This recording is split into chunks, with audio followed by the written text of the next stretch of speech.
Assalamualaikum warahmatullahi wabarakatuh.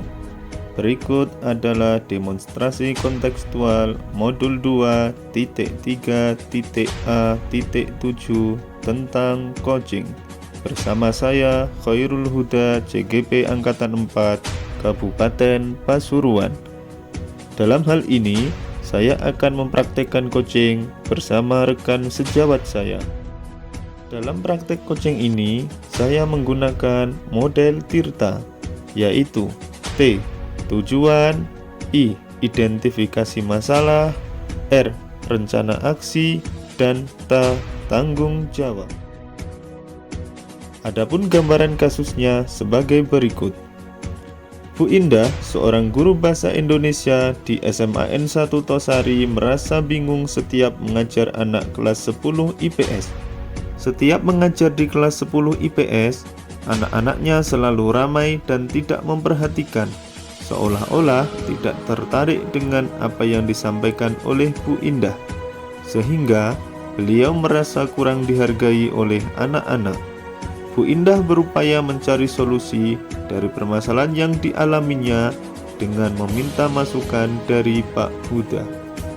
Nah, seperti apa kegiatannya? Mari kita simak dialog coach dan coachee berikut ini.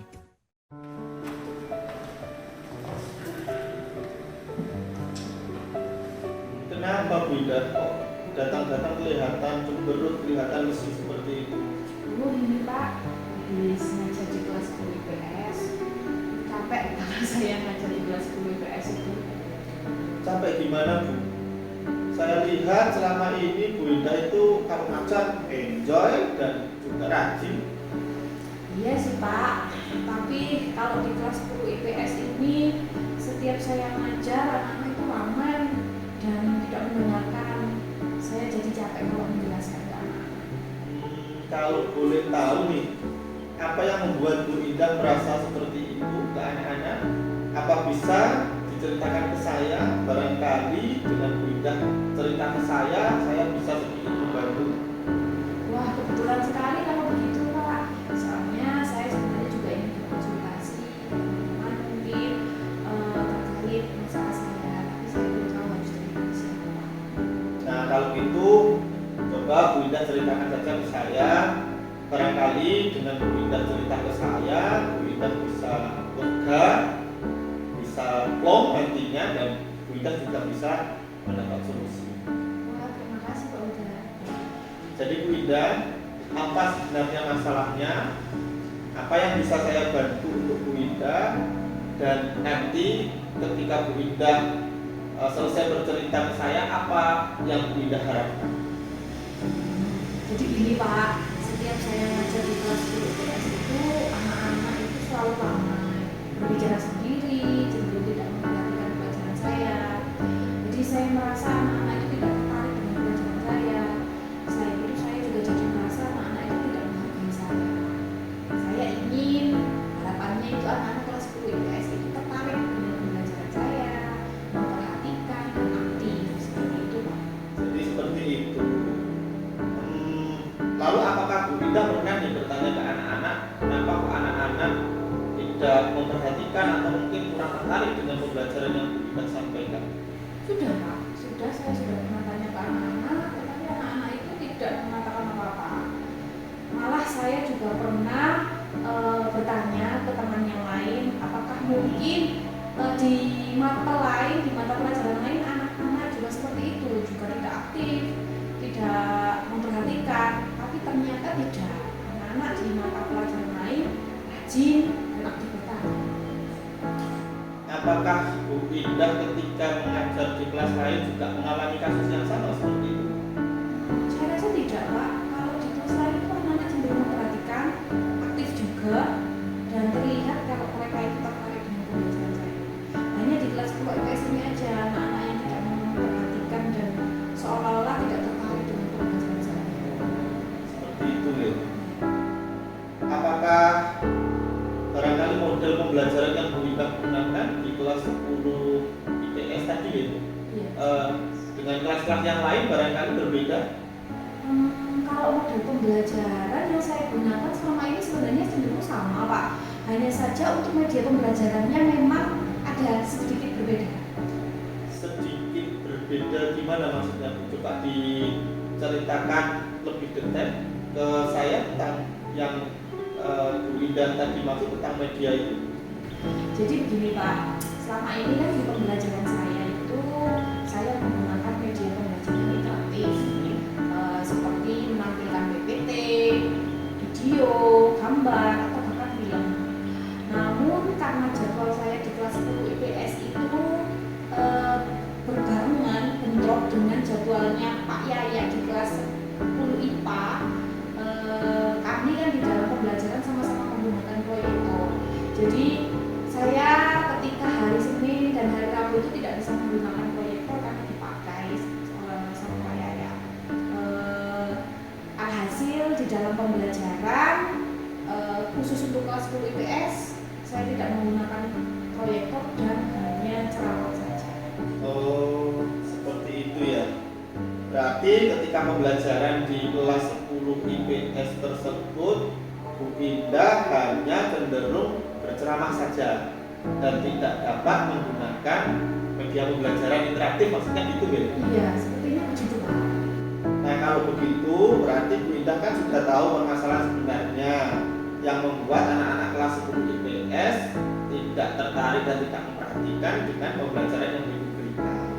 Iya, Pak. Sepertinya memang karena pembelajaran saya yang cenderung ceramah dan tidak menggunakan media pembelajaran yang interaktif seperti di kelas-kelas lain, sehingga membuat anak-anak itu mungkin bosan dan tidak tertarik dengan pembelajaran saya ya, Pak ya. Nah, karena Bu Indah sudah tahu nih permasalahannya, lalu apakah Bu Indah punya rencana kira-kira untuk menyelesaikan permasalahan itu? Sepertinya mungkin saya akan berbicara dengan Pak Yaya, membuat jadwal kesepakatan pemakaian proyektor digunakan secara bergantian gitu mungkin, Pak. Jadi mungkin hari Senin Pak Yaya misalnya, hari Rabu saya yang memakai proyektor, seperti itu bergantian seterusnya. Mungkin begitu, Pak. Sepertinya itu juga boleh, itu juga bisa. Selain itu kira-kira ada rencana lain? Selain itu mungkin dari rencana pembelajaran mungkin saya harus ubah dan membuat lebih variatif ya, Pak ya. Karena kan saya tidak selamanya bisa dapat proyektor tadi ya, Pak ya. Jadi ketika tidak ada proyektor mungkin saya akan menggunakan model pembelajaran yang berbasis proyek atau dengan pembelajaran yang berbasis masalah dengan metode diskusi untuk mengaktifkan anak-anak. Selain itu saya juga akan menggunakan pembelajaran yang lebih variatif agar anak-anak lebih tertarik dalam belajar. Wah, rencana yang sangat bagus saya kira itu, Bu. Iya, Pak, semoga saja saya dapat meningkatkan minat belajar anak-anak. Sekarang Bu Indah sudah punya solusi dari masalah Bu Indah tadi. Lalu apa komitmen Bu Indah untuk menjalankan rencana tersebut? Dan kira-kira mulai kapan nih mau dilaksanakan?